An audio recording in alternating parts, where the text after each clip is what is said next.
Bonjour à toutes et à tous, bienvenue sur Grand Lille TV, bon réveil, bonne matinée, bon appétit si vous prenez votre petit déjeuner. Il est tout juste 7h30 en ce vendredi matin du 8 février. Et voici sans plus attendre le journal de la rédaction, toute l'actualité dans la métropole lilloise aujourd'hui en images et en 7 minutes.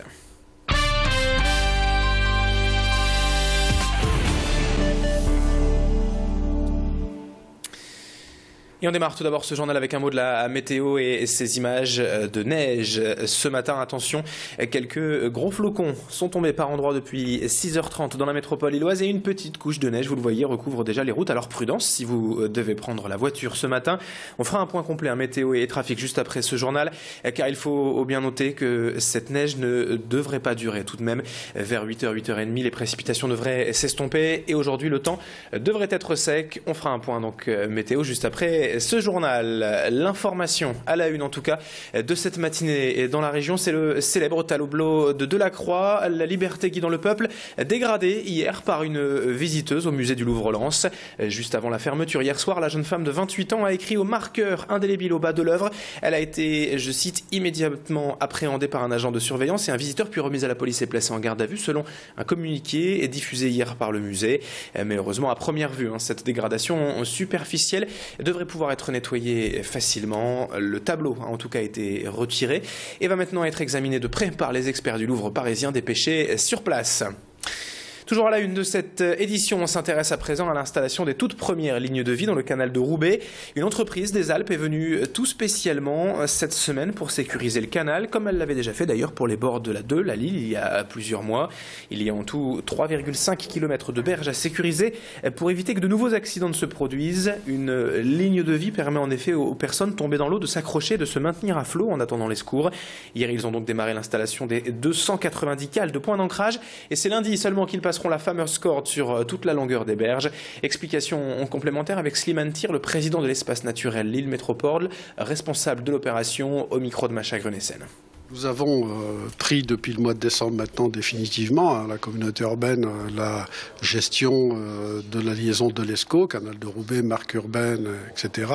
Nous constatons une montée en puissance des usages, des fréquentations, de la présence humaine de promeneurs, des familles, des enfants, des jeunes, des moins jeunes, des pêcheurs, et que vis-à-vis évidemment de ces promeneurs, nous devons intégrer tous les impératifs de sécurité. C'est une préoccupation générale de l'espace naturel métropolitain, mais là on l'adapte aux circonstances spécifiques.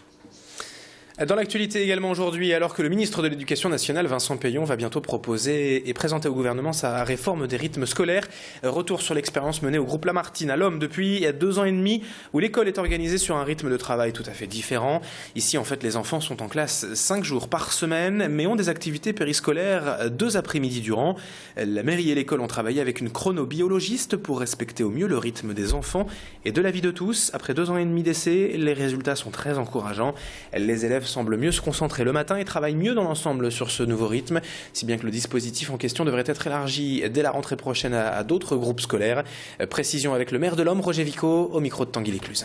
Nous avons abouti à ce résultat de grouper les cours le matin.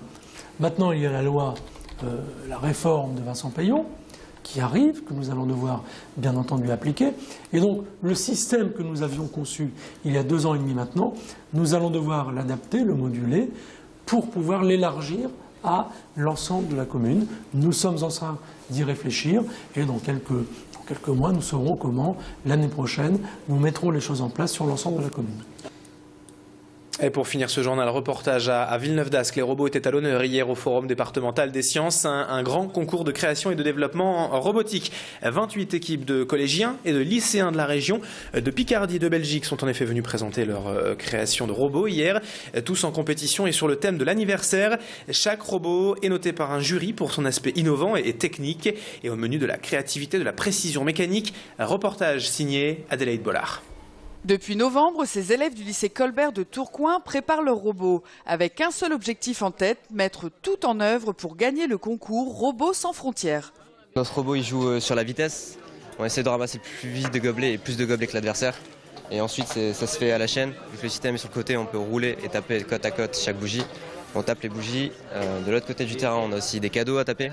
Donc là le système inverse, on les tape vers le haut pour les retourner et les faire tomber, c'est face au public et donc ça découvre un cadeau. Le concours rassemble des jeunes de 8 à 18 ans, collégiens et lycéens.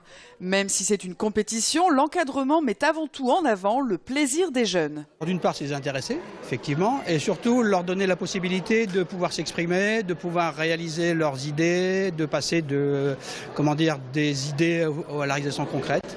C'est effectivement ce qui fait qu'ils vont trouver du plaisir à faire ce qu'ils font, les choses. Et apparemment, je vois que ça marche pas trop mal. Robodet n'est qu'une étape dans le concours, une journée dédiée à la communication autour des projets. Le but de cette journée, c'est que les jeunes valorisent leurs projets, donc communiquent dessus, présentent ce qu'ils ont fait, leur démarche, pourquoi ils l'ont fait comme ça. Donc expliquent toute la démarche scientifique qu'ils ont eue pour résoudre le problème. La finale régionale se déroulera mi-mars à Mons en Belgique et les élèves du lycée Colbert espèrent bien être sur le podium pour aller jusqu'à la finale nationale. Et voilà, c'est la fin de ce journal, 7h36 sur Grand Lille TV. Dans un instant, la météo et l'infotrafic. Un rappel, attention à la neige ce matin sur les routes. On en reparle en détail dans quelques secondes. À tout de suite.